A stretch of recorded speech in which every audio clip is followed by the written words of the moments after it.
Okay, so first thing first, take the clip off that's around here. Once you get that clip out, if you're having a hard time to get the clip out, you can do this. Drill a little small hole right where the clip is, and then you can just push on it with a screwdriver and you'll pop the clip out. I just use a vise, it works, just to start it. Okay, so once you got it out the way that it was, now you can just put in the vise like that, put a socket on it, bang the bearing through. The wheel bearing's out. You can see very clearly where that little hole is right there. I drilled just to help take that clip out. So now what you want to do is measure the width of your bearing, which is 37, and then you want to cut that in half, so that'd be 18.5. Now the other thing that you're going to want to do, try to do this with one hand,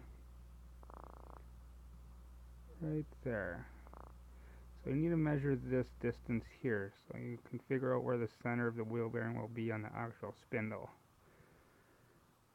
So this is 7.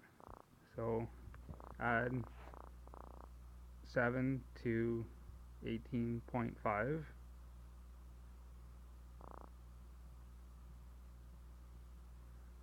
And then you're going to go down off here where you're going to put your hole for your grease fitting. And then that's going to end up being the exact center of your bearing. So now that you have your hole, I guess I should have showed that. Got the grease fitting installed, drilled and tapped. I always put Loctite on that fitting as well.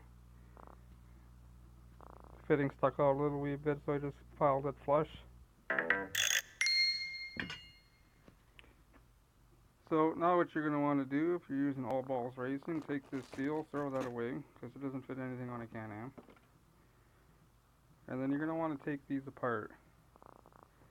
Put your bearing in a vise, hit that edge with a screwdriver. Whoops. Back and forth on each side. And eventually that brace will come apart, and then do the same for the other side. Find the exact center of the bearing. You're going to cut through that just until you see sparks coming down flying inside of the bearing. Now that's that done, you can just use a regular zip disc.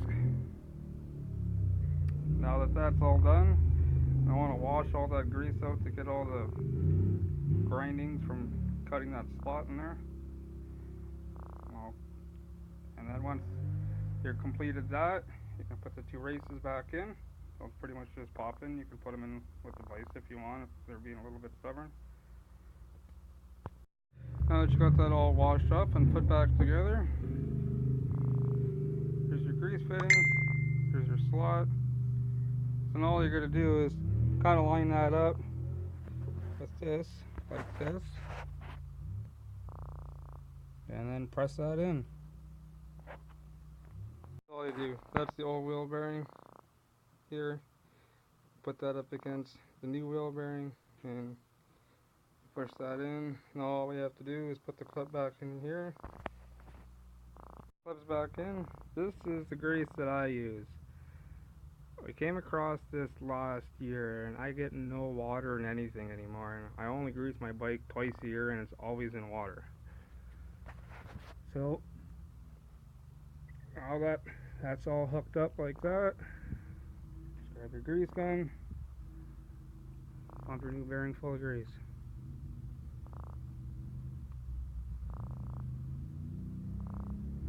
See, comes right out all over. I like to grease them and then go for a quick little ride and come back, and you can top them up. You can squeeze a little bit more of them, and then just do them every time you grease your bike, and you shouldn't have any more bearing problems. Hope this helps. Like, share, and subscribe. Thanks. Alright, figured I should include that this is a 2010 Renegade 500, but they're all pretty much the same. I'm sure this works on G2 as well. I don't see any reason why not. But once you're all done, you'll have a nice little grease fitting right there. And once you grease it, you'll see the grease come out. Works very well.